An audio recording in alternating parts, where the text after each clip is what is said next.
Student, আজ আমরা লাভ ক্ষতি থেকে একটা অঙ্ক করব। অঙ্কটা হলো, রতন একটি ছাতা 5% লাভে বিক্রি করলেন। যদি ছাতাটির ক্রয় মূল্য 20% কম এবং বিক্রয় মূল্য 34 টাকা কম হতো, তাহলে রতনের 10% লাভ হতো। ছাতাটির ক্রয় মূল্য কত? তাহলে আমরা অঙ্কটা শুরু করি। ধরি ছাতাটির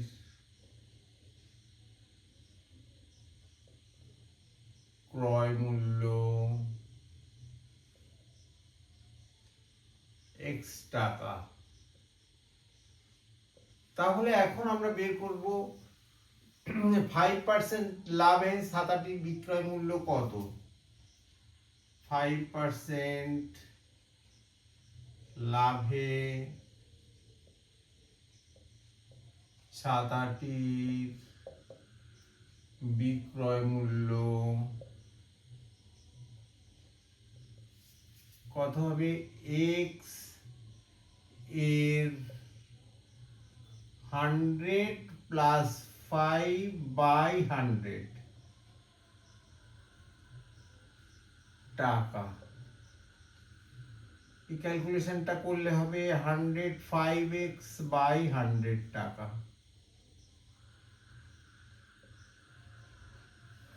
এবার আমরা বের করব বিক্রয় মূল্য যদি 20% কম হতো, ক্রয় মূল্য যদি 20% কম হতো তাহলে কত হতো।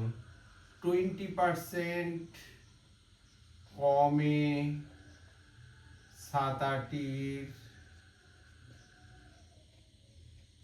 ক্রয় মূল্য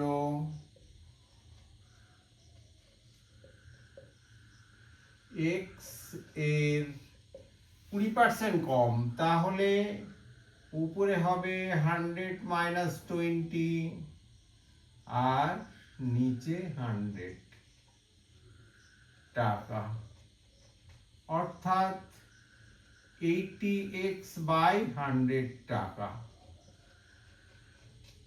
এবার প্রশ্নের শর্ত অনুসারে বলছে বিক্রয় মূল্য যদি 34 টাকা কম হতো, অর্থাৎ এর থেকে যদি আমি 34 মাইনাস করি, তাহলে আমার লাভ হতো, রতনের লাভ হতো 10%, অর্থাৎ এইটা 10% আমরা বাড়িয়ে দেব।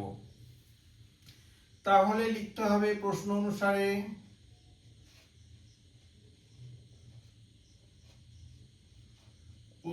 অনুসারে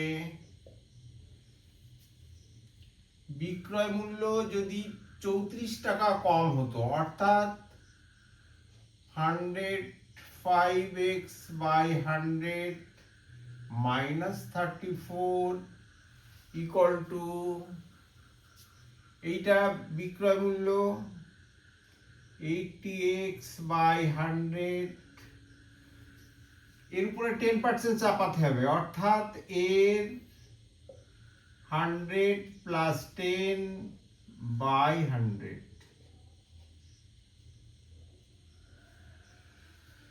এখান থেকে ক্যালকুলেশন করে আমরা x এর মান বের করব এবং সেটাই এই অঙ্কের উত্তর। তাহলে আমরা সেটা করার চেষ্টা করছি। 105x/100 minus 34 equal to